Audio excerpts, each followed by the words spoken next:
So yun guys, malinis na lahat yung ano natin repair kit. So bubuuin na natin. Panoorin nyo lang guys paano magbuo. So yan.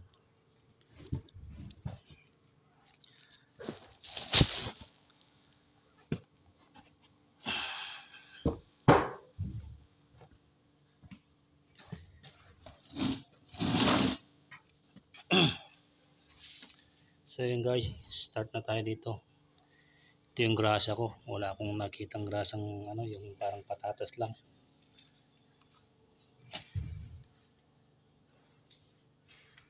So yun guys, unahin na natin to.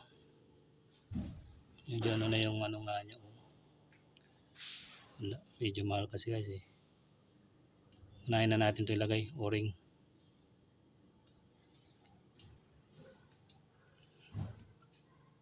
Tapos itong maliit para dito.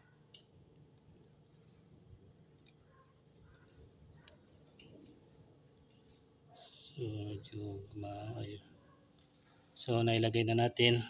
Ilagay na natin yung kanyang repair kit. So ito na yung bulb nya. Spring. Una yung spring guys. So yan, parehas lang yung laki nyan. Spring. Tapos yung bulb. Tapos ito guys. Lagay nyo doon. Lagyan nyo ng grasa.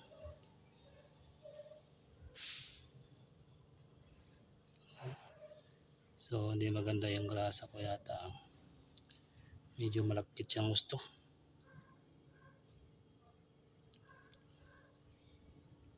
So yan guys, spring, grasa. So lagay natin to. Ito yung magtutulak doon.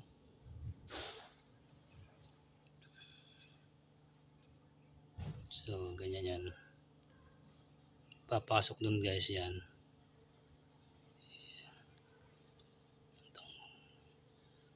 So wait.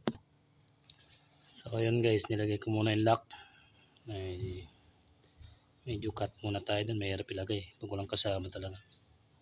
So pinupunasan ko to dito sa loob ng valve para hindi tinatanggal ko yung grasa dito para hindi dumikit yung dumi. So ayan guys, tapos lagyan ng grasa doon. Yung loob kailangan niya lagyan ng grasa.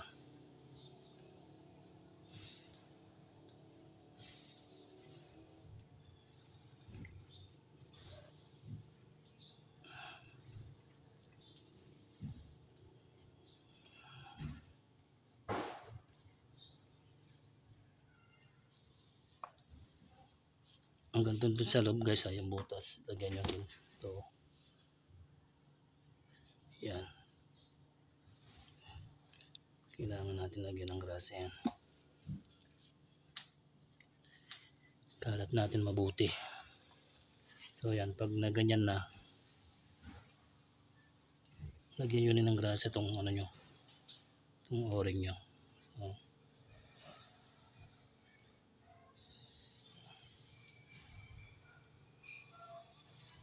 rin kailangan yan ang grasa mo, magbubuhay din dyan guys. So yan, pag may grasa na, pwede nyo na siyang ilagay sa mismong loob. Yan, tulak nyo. Balik ta rin. Tapos next natin, yun na yung next natin guys.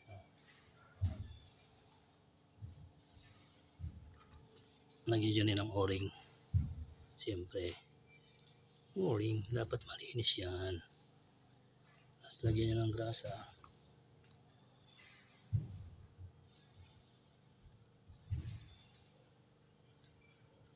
Tapos yan guys, may o-ring din dito yan yan sa loob may o-ring. Lagyan nyo sa loob. Yan. Okay na. Yan, taklob. Diba?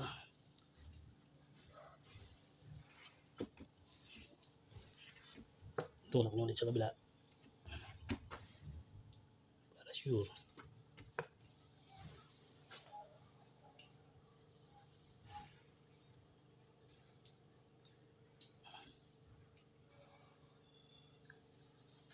So, washer. Pwede naman yan, baliktaran. Nut.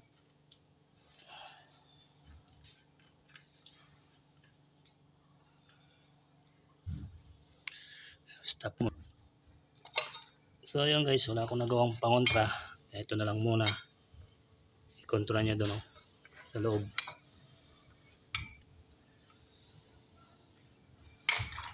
Tsaka nyo piton tong nut.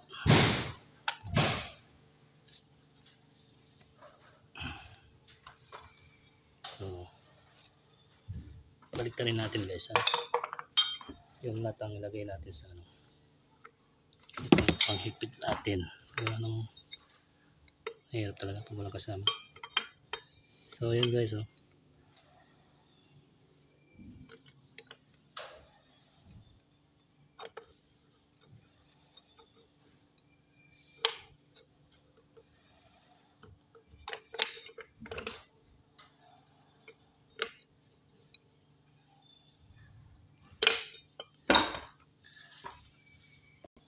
So ayun guys, maigpit na. Continuous na tayo.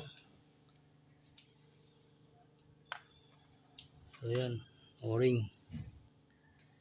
Dito sa malaki. So yung maliit guys, hindi ko na tinanggal, baka mapunit pa. Wala tayong pamalit. Nilinis ko na lang ng mabuti. O-ring ulit guys. Dito naman sa ilalim. Diba? Oh. Hindi pa tayo tapos dyan guys ha. Side muna natin dyan. Sulod natin tong isa pa. O-ring ulit.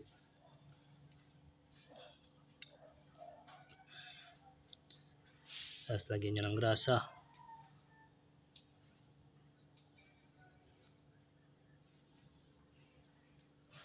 Sa loob guys, medyo lagyan nyo ng konti.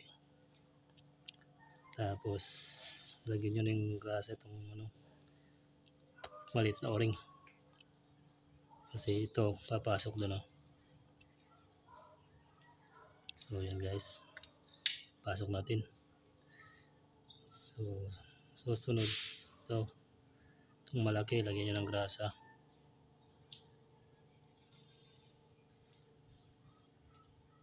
Itong maliit din lagyan nyo. Ito isa, kita nyo naman paano paglalagay ng grasa, suwabe lang. So after nalagyan nyo ng grasa, so kanina nalagyan na natin to, yan na.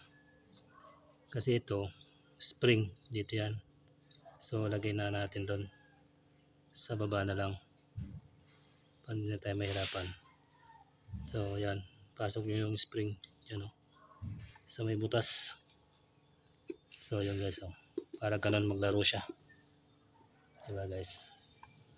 So next, dito tayo guys ulit sa takip. Nailagay na natin yan, finish na. Itong takip lagyan ng grasa dito, yung konting grasa kasi dito tatama yan dun. Tapos itong pala din guys, hindi ko tinanggal yung pinaka-ulsil nya dun oh. Wala tayong pamalit, baka mapunit din.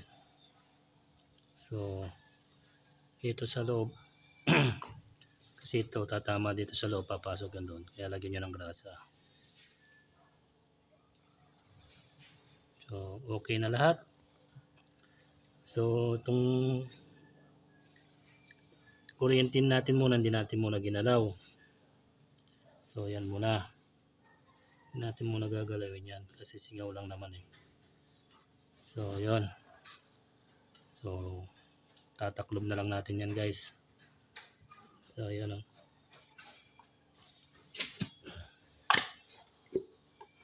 So taklob na,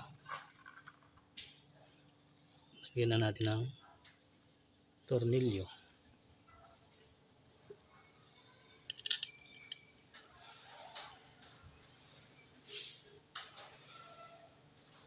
Grabe pa lang ano na to guys, yung presyo. 33,000. So ito guys, nakalagay ito sa 6WG1 Isuzu Howo, Shackman, Hino, isa lang to guys na nakalagay sa kanila doon. Parehas lang yan lahat.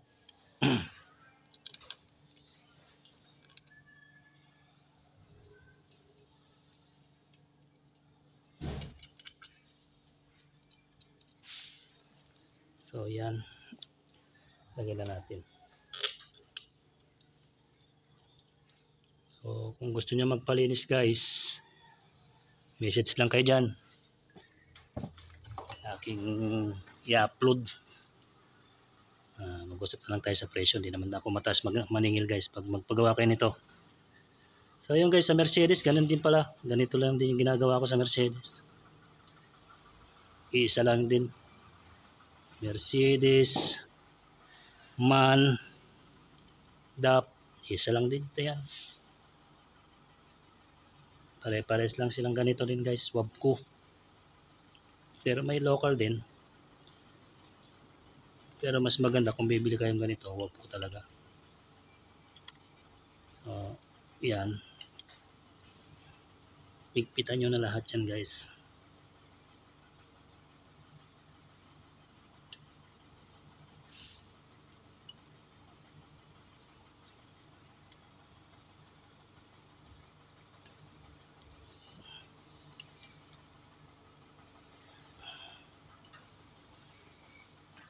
So yun guys, balik na rin nyo na. So ito na yung kabuuan. So ito yung naman, yung pantakip natin. Lagyan natin ulit yung o-ring. So yan, kahit hindi niya natin lagyan ng grasa, takip dito yan guys. Kaya takpan na natin. Iba. So yan guys, malapit na matapos. So takip na lang. So yung takip, yan lang, ganyan lang naman eh. Yun, pinukpok, pumasok. Yun. So make sure nyo lang guys na yan o. Yan. Nakalak na mabuti yung mga nyo. So hanggang dyan na lang tayo magtatapos guys. So ganyan lang ang magbuo ng relay valve control ng trailer. So ito yung BS nya guys ha, ABS. So kasi may kuryente sa valve control ng trailer. So yan, Wabco tatak. So hanggang dito na lang tayo guys. Bye bye. Thank you very much guys.